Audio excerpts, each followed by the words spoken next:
Everyone, I am Suga. Welcome back. तो कैसे हो आप सब? आई होप आप सब अच्छे होंगे। स्वागत है आप सभी का आपके अपने एसपी स्टडी यूट्यूब चैनल पर। तो गाइस, आज हम आपके लिए इस वीडियो में लेकर आए हैं जो आपका बिलियन चैप्टर है केमिस्ट्री में, उसमें जो भी आपके महत्वपूर्ण क्वेश्चन है इस बार के बोर्ड एग्जाम के लिए, उन सारे प्रश्नों पर यहाँ पर हम डिस्कस करेंगे। ठीक है। और गाइस, इसी तरह से डे बाई डे आपको क्लासेस मिलती रहेंगी। फर्स्ट चैप्टर से लेकर एंड तक जो भी आपके महत्वपूर्ण क्वेश्चन है ऑल चैप्टर्स के, उन सब पर हम डिस्कस करेंगे। ठीक है।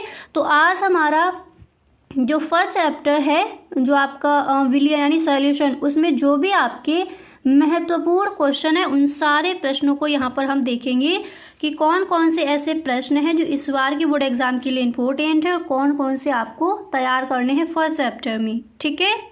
तो चलिए बिना टाइम इसके वीडियो को स्टार्ट करते हैं। और गाइस, आपको ये वीडियो पूरा देखना है और इन सारे प्रश्नों को आपको लिख लेना है। अगर सच में इस बार आपको 90+ स्कोर करना है तो इसी तरह से ऑल सब्जेक्ट की अपनी तैयारी करने में जुट जाइए। ठीक है। सभी सब्जेक्ट के ऑल चैप्टर्स के जो भी महत्वपूर्ण क्वेश्चन हैं, प्रीवियस ईयर क्वेश्चन है जो बार बार आपके पूछे गए हैं, उनको देखिए। और जो आपके मॉडल पेपर हैं उनको सॉल्व करना शुरू कर दीजिए, क्योंकि अब आपके पास टाइम ज़्यादा नहीं है। ठीक है। तो देखिए, केमिस्ट्री में जो आपका बिलियन चैप्टर है उससे जो भी महत्वपूर्ण क्वेश्चन है उन पर हम यहाँ पर डिस्कस कर रहे हैं। तो चलिए शुरू करते हैं। तो पहला प्रश्न आप यहाँ पर देख सकते हो, दिया गया है फर्स्ट क्वेश्चन कि मोलरता की परिभाषा दीजिए। कई बार पूछा गया है प्रश्न। ठीक है। तो चलिए यहाँ पर समझते हैं कि मोलरता क्या है। ओके। तो देखिए, इसकी जो एक व्यवस्थित डेफिनेशन होगी वो हम किस तरह से लिखेंगे। हमें इस तरह से लिखना है कि किसी बिलियन के 1 लीटर में घुले विलेय के मोलों की संख्या को बिलियन की मोलरता कहते हैं। ठीक है। मोलरता हम किसे कहेंगे? किसी बिलियन के 1 लीटर में। कोई बिलियन है, बिलियन हम किसे कहते हैं पहले उसको समझिए। देखिए, बिलियन की परिभाषा जो होगी उसको हम इस तरह से कह सकते हैं, यानी 2 या 2 से अधिक पदार्थों के समांगी मिश्रण को हम बिलियन कहते हैं। ये हम पढ़ चुके हैं। ठीक है। बिलियन हम किसे कहेंगे? 2 या 2 से अधिक समांगी मिश्रण को ही हम बिलियन कहते हैं। ठीक है। और बिलियन में भी 2 चीज़ें पाई जाती हैं, क्या क्या? विलेय एंड विलायक। तो हम विलायक किसे कहेंगे? देखिए, बिलियन में जिस अवयव की मात्रा अधिक होती है उसे हम कह देते हैं विलायक, और जिस अवयव की मात्रा कम होती है उसे हम कहते हैं विलेय। ठीक है। तो बिलियन आपको समझ आ गया क्या होता है? एक बार यहाँ पर दोबारा से समझिए। देखिए, जैसे आपका कोई ये पात्र है, ठीक है, और इसमें देखिए यहाँ पर ये कर दिया पानी, इसके बाद यहाँ पर जैसे इसमें डाल दी गई चीनी, तो ये क्या हो जाएगा? घोल हो जाएगा। यानी 2 या 2 से अधिक पदार्थों के एक समांगी मिश्रण को ही हम क्या कहते हैं? बिलियन कहते हैं। ठीक है। तो जो चीनी और पानी का जो आपका ये घोल हो जाएगा, ये क्या हो जाएगा? हमारा बिलियन हो जाएगा। अब इसमें विलेय क्या होगा और विलायक क्या होगा? देखिए, जिसकी मात्रा, जिस अवयव की मात्रा ज़्यादा होती है, ठीक है, बिलियन में जिस अवयव की मात्रा अधिक होती है उसे हम बोलते हैं विलायक। ठीक है। उसे क्या बोला जाएगा? विलायक। और जिसकी मात्रा कम होती है वो कहलाता है विलेय। ठीक है। तो इसमें किसकी मात्रा अधिक? जैसे चीनी की मात्रा इसमें कम होगी तो वो हो जाएगा विलेय, और जिस अवयव की मात्रा ज़्यादा होती है उसे हम कहते हैं विलायक। और विलियन क्या होता है? 2 या 2 से अधिक पदार्थों के समांगी मिश्रण को। ठीक है। अब यहाँ पर जैसे आपने पानी ले लिया, फिर इसमें डाल दिया रेत। ठीक है। तो रेत पानी में घुलेगा नहीं तो वो कैसा हो जाएगा? उसे हम कह देंगे असमांगी विलयन। ठीक है। और जो घुल जाता है वो हो जाता है समांगी विलयन। अगर हम कहें विलयन किसे कहते हैं तो इसकी डेफिनेशन ये हो जाएगी, 2 या 2 से अधिक समांगी मिश्रण को ही हम विलयन कहते हैं। तो आई होप आपको समझ आ गया होगा कि विलयन क्या है। ठीक है। अब इसके बाद यहाँ पर ये समझिए कि जो मोलरता है इसकी परिभाषा क्या हो जाएगी। ओके। मोलरता हम किसे कहेंगे? तो देखिए, किसी बिलियन के, बिलियन आपको समझ आ गया, तो किसी बिलियन के 1 लीटर में घुले विलेय के मोलों की संख्या को ही हम बिलियन की मोलरता कहते हैं। तो आई होप आपको समझ आ गया होगा कि विलेय क्या होता है और विलायक क्या होता है और बिलियन हम किसे कहेंगे। ठीक है। तो मोलरता की परिभाषा क्या हो जाएगी? किसी बिलियन के 1 लीटर में घुले विलेय के मोलों की संख्या को ही बिलियन की मोलरता कहते हैं। ठीक है, अब इसका जो फॉर्मूला क्या हो जाएगा उसको यहाँ पर समझिए। अगर आपको कहीं पर भी कोई चीज़ समझ नहीं आती है तो आप हमें कमेंट बॉक्स में ज़रूर बताएं। ठीक है, तो देखिए इसका जो सूत्र हो जाएगा वो हो जाएगा मोलरता यानी m बराबर W/m into we ml into इधर कितना हो जाएगा 1000। ठीक है, अब यहाँ पर देखिए बोला गया था किसी बिलियन के 1 लीटर में। ओके, तो किसी बिलियन के 1 लीटर में घुले विलेय के मोलों की संख्या को बिलियन की क्या कहते हैं, मोलरता कहते हैं। तो इसका फॉर्मूला इस तरह से हम लिख देंगे। अब यहाँ पर ये देखिए कि जो आपका m दिया गया है वो क्या है, w क्या है, देखिए इन सबको समझिए। तो w यहाँ पर आपका दिया गया है विलेय का भार। ओके, W क्या हो जाएगा, विलेय का भार हो जाएगा। एंड यहाँ पर M क्या है, विलेय का अणुभार है। B क्या है, बिलियन का आयतन है। आई होप आपको समझ आ गया होगा कि मोलरता की जो परिभाषा है वो आपको किस तरह से लिखनी है। तो किसी बिलियन के, याद कर लीजिए, किसी बिलियन के 1 लीटर में घुले विलेय की मोलों की संख्या को बिलियन की मोलरता कहते हैं। ठीक है, अब इसके बाद नेक्स्ट आपका जो क्वेश्चन है उसको पढ़िए। तो देखिए जो आपका यहाँ पर अगला प्रश्न है आप देख सकते हो। नेक्स्ट क्वेश्चन आपका यहाँ पर दिया गया है कि मोललता की परिभाषा दीजिए। ये भी कई बार पूछा गया है एंड जो आपके ऑब्जेक्टिव क्वेश्चन आते हैं उसमें पूछ लिया जाता है। ठीक है, तो मोललता की परिभाषा दीजिए। अब यहाँ पर समझिए कि मोललता क्या है। ठीक है, तो देखिए इसकी परिभाषा हम इस तरह से लिखेंगे, 1 किलोग्राम विलायक में घुले विलेय के मोलों की संख्या को मोललता कहते हैं। क्या हो जाएगी इसकी परिभाषा, 1 किलोग्राम विलायक में घुले विलेय के मोलों की संख्या को ही हम क्या कहते हैं, मोललता कहते हैं।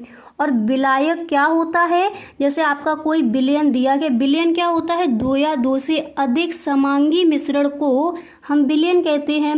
और जैसे हमारा कोई बिलियन दिया गया है उसमें जिस अवयव की मात्रा ज़्यादा होती है वो कहलाता है विलायक, और जिसकी मात्रा बिलियन में घुले जिसकी मात्रा कम होगी, जिस अवयव की मात्रा कम होगी उसे हम कहते हैं विलेय। ठीक है, तो मोललता की परिभाषा क्या हो जाएगी, 1 किलोग्राम विलायक में, विलायक आपने समझ लिया, में घुले विलेय के मोलों की संख्या को ही हम मोललता कहते हैं। इसका फॉर्मूला हो जाएगा मोललता यानी m बराबर W/m इंटू W। तो इसका फॉर्मूला क्या हो जाएगा, इसके फॉर्मूले को देखते हैं। इसका फॉर्मूला हम इस तरह से लिखेंगे, मोललता m बराबर W/m इंटू W, इसके बाद ग्राम में लिख देंगे, इंटू इधर क्या हो जाएगा 1000। ठीक है, अब यहाँ पर ये समझिए, देखिए अब यहाँ पर आपको ये देखना है कि यहाँ पर W क्या है एंड जो आपका M दिया गया है वो क्या है उसको देखते हैं। तो देखिए W यहाँ पर हो जाएगा विलेय का भार। ठीक है, ऊपर हम देख चुके हैं। और M क्या हो जाएगा, विलेय का अणुभार, और यहाँ पर W क्या हो जाएगा, विलायक का भार। ठीक है, ऊपर वाला जो यहाँ पर आपका दिया गया स्मॉल w वो हो जाएगा विलेय का भार, एंड जो आपका m है वो हो जाएगा विलेय का अणुभार, और यहाँ पर जो कैपिटल आपका w दिया इसको हम कहेंगे विलायक का भार। ठीक है, तो आई होप आपको समझ आ गया होगा कि मोललता और मोलरता क्या होता है, इसकी परिभाषा क्या हो जाएगी, इसका फॉर्मूला क्या हो जाएगा। ठीक है, अब इसके बाद जो आपका नेक्स्ट क्वेश्चन है उसको देखते हैं। तो यहाँ पर देखिए जो आपका नेक्स्ट प्रश्न है तो वो दिया गया है कि मोल प्रभास को परिभाषित कीजिए। तो मोल प्रभास क्या है उसको समझिए।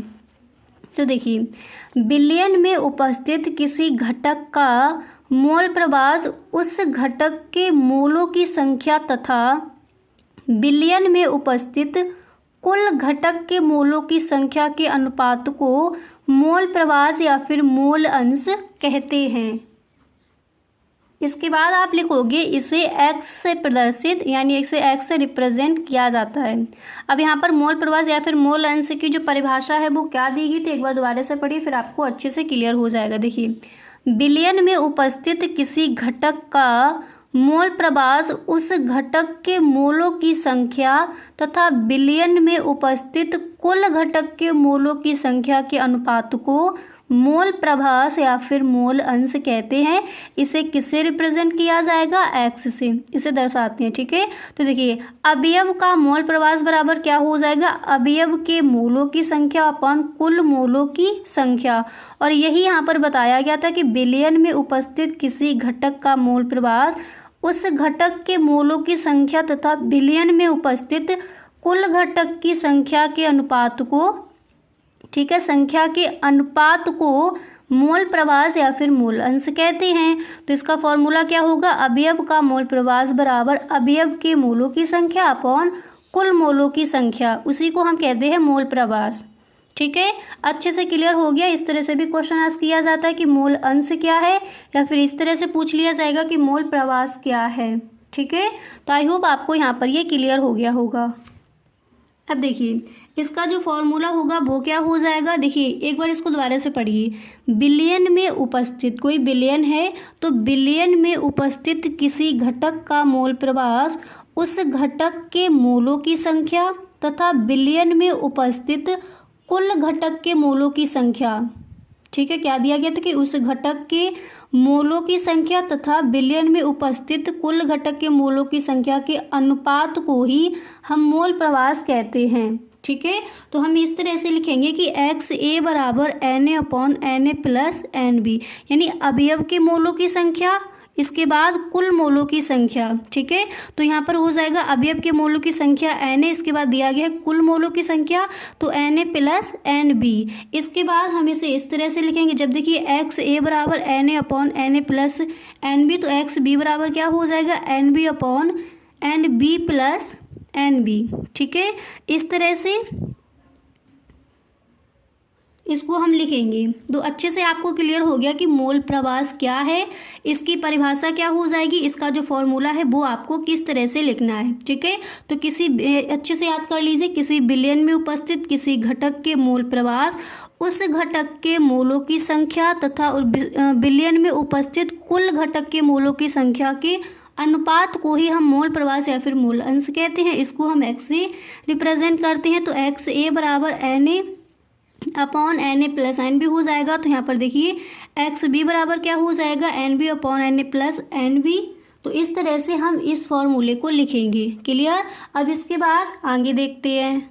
अब देखिए यहाँ पर देख लीजिए एक्स ए क्या दिया गया था? ए का मोल प्रभास है, और एक्स बी बी का मोल प्रभास, एन ए क्या है? ए के मोलों की संख्या, और एन बी बी के मोलों की संख्या। ठीक है, इस तरह से।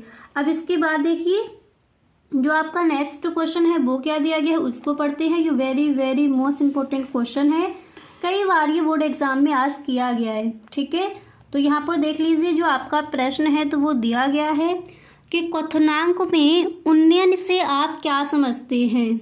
ठीक है, क्वथनांक में उन्नयन से आप क्या समझते हैं? तो देखिए आप इस तरह से लिखा रहोगे कि किसी विलायक में कोई अवाष्पशील विद्युत अनवघट्य मिलाने पर क्वथनांक में जो वृद्धि होती है उसे ही हम क्वथनांक में उन्नयन कहते हैं। इसे किससे प्रदर्शित किया जाता है? इसे डेल्टा टीवी से दर्शाते हैं। ठीक है, तो देखिए किसी विलायक में, आपको पता है विलायक क्या होता है? देखिए विलयन में जिस अवयव की मात्रा ज़्यादा होती है उसे हम कहते हैं विलायक, जिसकी कम होती है उसे बोलते हैं विलेय। तो किसी विलायक में कोई अवाष्पशील विद्युत अनवघट्य मिलाने पर क्वथनांक में जो वृद्धि होती है उसे ही हम क्वथनांक में उन्नयन कहते हैं। इसे डेल्टा टीवी से दर्शाते या फिर रिप्रेजेंट किया जाता है। इसका जो फॉर्मूला क्या हो जाएगा उसको भी समझते हैं। तो देखिए इसका फॉर्मूला हो जाएगा डेल्टा टीवी बराबर 1000 इंटू के बी इंटू यहाँ पर हो जाएगा W upon M into W. ठीक है, तो डेल्टा टीवी बराबर यहाँ पर आपका हो जाएगा 1000 into K B two W upon M into W. देखिए एक बार दोबारा से देखिए, किसी विलायक में कोई अवाष्पशील विद्युत अनवघट्य मिलाने पर क्वथनांक में जो वृद्धि होती है उसे ही हम क्वथनांक में उन्नयन कहते हैं। ठीक है, और इसे किससे रिप्रेजेंट किया जाएगा? डेल्टा टीबी से। क्लियर? अब यहाँ पर ये देखिए कि ये W यहाँ पर जो हमारा दिया गया है ये क्या है? M क्या है? उसको समझते हैं। तो देखिए जो आपका W दिया गया है ये आपका हो जाएगा बिले का भार, हम पहले भी देख चुके हैं। एंड जो आपका M है वो हो जाएगा बिले का अणुभार। इसके बाद जो आपका जो W दिया गया है वो हो जाएगा विलायक का भार, और Kb क्या हो जाएगा मोलर उन्नयन स्थिरांक। तो यही आपका बताया गया था कि किसी विलायक में कोई अबाष्पशील विद्युत अनभिघट्य मिलाने पर क्वथनांक में जो वृद्धि होगी उसी को हम क्वथनांक में उन्नयन कहते हैं। ठीक है, तो इस तरह से हम इसको लिखेंगे। ओके, और यहाँ पर जो डेल्टा टी है वो क्या हो जाएगा क्वथनांक में उन्नयन।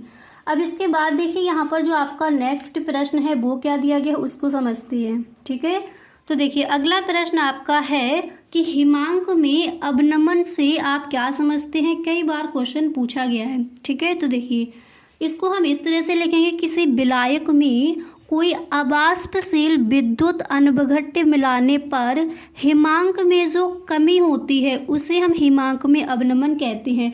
क्वथनांक में उन्नयन क्या था, हमने डेफिनेशन देखी थी कि किसी विलायक में कोई अबाष्पशील विद्युत अनभिघट्य मिलाने पर क्वथनांक में जो वृद्धि होती है उसे हम क्वथनांक में उन्नयन कहते हैं। इसे हम किससे रिप्रेजेंट करते हैं, डेल्टा टी से। ठीक है, और हिमांक में अवनमन क्या हो जाएगा, देखिए किसी विलायक में कोई अबाष्पशील विद्युत अनभिघट्य मिलाने पर हिमांक में जो कमी होती है उसे हम हिमांक में अवनमन कहते हैं। इसे किससे रिप्रेजेंट किया जाता है, डेल्टा TF से इसे हम दर्शाते हैं। ठीक है, अब इसका जो फॉर्मूला हो जाएगा, इसका जो आपका सूत्र निकलेगा वो क्या हो जाएगा, इसको हम इस तरह से लिखते हैं कि डेल्टा TF बराबर 1000 into KF into W upon M into W। अब यहाँ पर ये KF क्या हो जाएगा, मोलर अवनमन स्थिरांक, और वहाँ पर हमारा डेल्टा TV क्या था, क्वथनांक में उन्नयन, और KB क्या था, मोलर उन्नयन स्थिरांक। एंड यहाँ पर आपका देखिए KF आपका क्या हो जाएगा, मोलर अवनमन स्थिरांक, और इसको हम अब इसको देखिए यहाँ पर अगर हम देखेंगे डेल्टा TF तो ये हमारा हो जाएगा हिमांक में अवनमन। ठीक है, तो यही इस तरह से आपको जो आपका क्वेश्चन है इसका आंसर आप इस तरह से लिखोगे, किसी विलायक में कोई अबाष्पशील विद्युत अनभिघट्य मिलाने पर हिमांक में जो कमी होती है उसे हम हिमांक में अवनमन कहते हैं। इसे डेल्टा TF से दर्शाते हैं या फिर रिप्रेजेंट किया जाता है।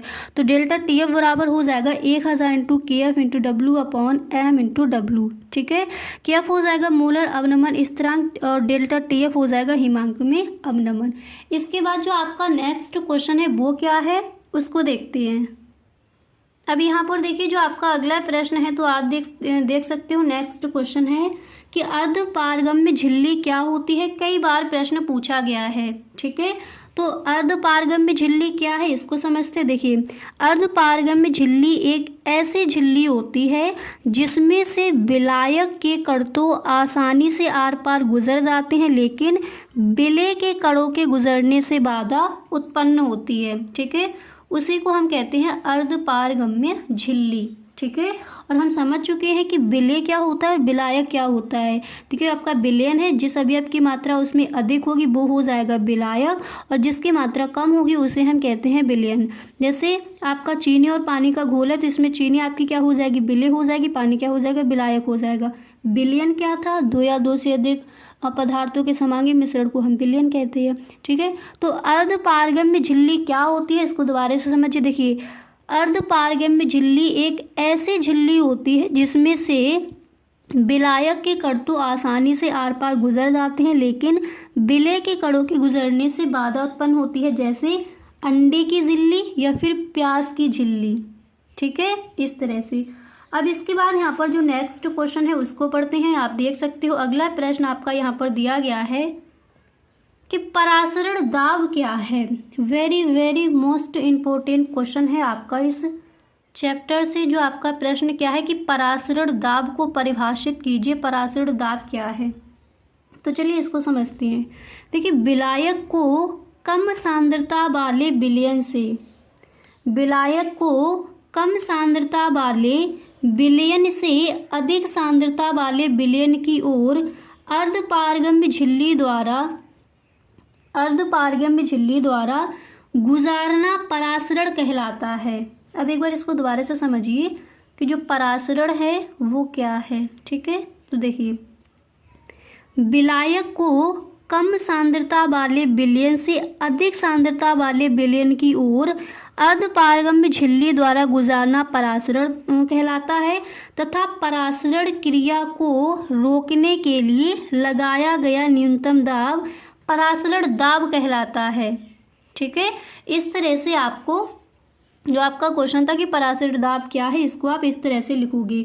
तो विलायक को कम सांद्रता वाले विलयन से अधिक सांद्रता वाले विलयन की ओर अर्धपारगम्य झिल्ली द्वारा गुजारना ही परासरण कहलाता है। अगर हम बात करें कि परासरण दाब हम किसे कहेंगे, तो देखिए, परासरण क्रिया को रोकने के लिए लगाया गया न्यूनतम दाब ही परासरण दाब कहलाता है। और इसका जो फॉर्मूला होगा वो हम किस तरह से लिखेंगे, इसको हम लिखेंगे पाई वी बराबर NRT।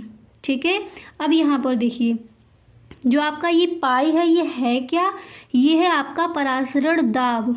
ठीक है, और टी क्या है, यहाँ पर टी है आपका परम ताप, आर क्या है, गैस नियतांक है। ठीक है, एन आपको पता है कि मोलों की संख्या होता है। ठीक है, इस तरह से तो पाई आर बराबर क्या हो जाएगा, पाई बी बराबर क्या हो जाएगा, NRT। और इसको देखिए हम इस तरह से भी लिख सकते हैं कि पाई बराबर N/B/RT। ठीक है, अब इसके बाद देखिए, इसको हम इस तरह से लिखेंगे कि पाई बराबर CRT, तो पाई बराबर CST। क्लियर। अब इसके बाद देखिए, अब यहाँ पर ये पाई क्या था, परासरण दाब था, आर क्या था आपका गैस नियतांक, टी परम ताप था, एन क्या था, मोलों की संख्या। हमारा फॉर्मूला होता है एन बराबर W/M, तो एन हमारा क्या है, मोलों की संख्या है यहाँ पर। इसके बाद जो आपका अगला प्रश्न है, ये very very most important question है इस बार के बोर्ड एग्जाम के लिए। तो पहले प्रश्न को पढ़ते हैं, जो हमारा क्वेश्चन है तो वो क्या दिया गया आप देख सकते हो। नेक्स्ट जो प्रश्न है तो आपका है कि राउल्ट के नियम को परिभाषित कीजिए तथा उसकी सीमाएं लिखिए। कई बार क्वेश्चन पूछा गया है। ठीक है, तो जितने भी आपके इम्पोर्टेंट क्वेश्चंस थे उन सब पर यहाँ पर हम डिस्कस करेंगे। ठीक है, तो देखिए, राउल्ट के नियम के अनुसार, यानी राउल्ट के नियम को परिभाषित कीजिए तथा उसकी सीमाएं बताइए। तो देखिए, आप पहले इस तरह से लिखोगे कि राउल्ट के नियम के अनुसार, देखिए, किसी विलायक में अवाष्पशील विलेय मिलाने पर प्राप्त विलयन के वाष्प दाब का आपेक्षिक अवनमन उसमें उपस्थित विलेय के मोल प्रभाव के बराबर होता है। एक बार दोबारा से समझिए कि राउल्ट का नियम क्या है। देखिए, किसी विलायक में अवाष्पशील विलेय मिलाने पर प्राप्त विलयन के वाष्प दाब का आपेक्षिक अवनमन उसमें उपस्थित विलेय के मोल प्रभाव के बराबर होता है। तो इसको हम इस तरह से लिख सकते हैं कि P0 बराबर PS, इसके बाद अपॉन हो जाएगा P0 बराबर N/N+N। ठीक है, एक बार इसको दोबारा से पढ़िए तब आपको अच्छे से समझ आ जाएगा कि किसी विलायक में अवाष्पशील विलेय मिलाने पर प्राप्त विलयन के वाष्प दाब का आपेक्षिक अवनमन उसमें उपस्थित विलेय के मोल प्रभाव के बराबर होता है। तो इसका जो हमारा फॉर्मूला होगा वो क्या हो जाएगा, वो हो जाएगा P0 - PS/P0 बराबर N/N+N। और यहाँ पर देखिए, जो हमने अभी मोल प्रभाव देखा था उसका फॉर्मूला क्या था, XA बराबर था Na/Na+NB। ठीक है, तो यहाँ पर क्या हो जाएगा N/N+N, क्योंकि यहाँ पर दिया कि किसी विलायक के अवाष्पशील विलेय मिलाने पर विलयन के वाष्प दाब का आपेक्षिक अवनमन उसमें उपस्थित विलेय के मोल प्रभाव के बराबर होता है। ठीक है, और यहाँ पर जो आपका P0 है ये क्या दिया गया है, शुद्ध विलायक का वाष्प दाब, और ये आपका जो PS है वो क्या है, विलयन का वाष्प दाब। ठीक है, तो देखिए, यहाँ पर यदि विलयन तनु हो तो यहाँ पर हमारा क्या हो जाएगा, N+N बराबर N हो जाएगा। तो इसको हम क्या लिख सकते हैं, P0 - PS/P0 बराबर N/ यहाँ पर N, क्योंकि यदि विलयन तनु हो तो N+N बराबर क्या हो जाएगा, N हो जाएगा। तो हम इस तरह से इसको लिख सकते हैं। और हमें पता है कि N बराबर हमारा होता है W/M, एंड इसके बाद जो हमारा कैपिटल N बराबर होता है W/M। ठीक है, तो इसको हम यहाँ पर देखिए, इसी को हम फिर इस तरह से भी लिख सकते हैं कि P0 - PS बराबर P0 बराबर W/M × W/M m/w। ठीक है, आई होप यहाँ तक आपको ये अच्छे से क्लियर हो गया होगा कि जो राउल्ट का नियम है वो क्या है। अगर आपको कहीं पर भी कोई भी डाउट है तो please tell me in the comment box. आप हमें कमेंट बॉक्स में ज़रूर बताएं कहीं पर भी अगर आपको कोई भी चीज़ समझ नहीं आई है। ठीक है, तो आपका जो चैप्टर है बिलियन, उसमें जो भी आपके महत्वपूर्ण प्रश्न हैं वो यहाँ पर आपने देख लिए। ओके, तो गाइस अगर आपको सच में ये वीडियो पसंद आया है तो आप इस वीडियो को एक लाइक ज़रूर कर दें, और इसी तरह से ऑल चैप्टर्स के केमिस्ट्री में जो भी आपके महत्वपूर्ण प्रश्न हैं वो आपको बताए जाएंगे। तो अपनी तैयारी अच्छे से आप शुरू कर दीजिए और बिल्कुल भी आपको आज से टाइम वेस्ट नहीं करना है। ठीक है, तो गाइस अगर सच में आपको वीडियो अच्छा लगा है तो अपनी सभी दोस्तों में आप इस वीडियो को एक बार शेयर ज़रूर करें। ओके, तो गाइस कैसा लगा वीडियो? आई होप ये वीडियो आपको पसंद आया होगा। अगर सच में ये वीडियो आपको अच्छा लगा है तो आप इस वीडियो को अपने सभी दोस्तों में एक बार शेयर जरूर करें। ओके, वीडियो अच्छा लगा करें तो please time in the comment box, आप में कमेंट बॉक्स में जरूर बताएं। Okay, thank you so much.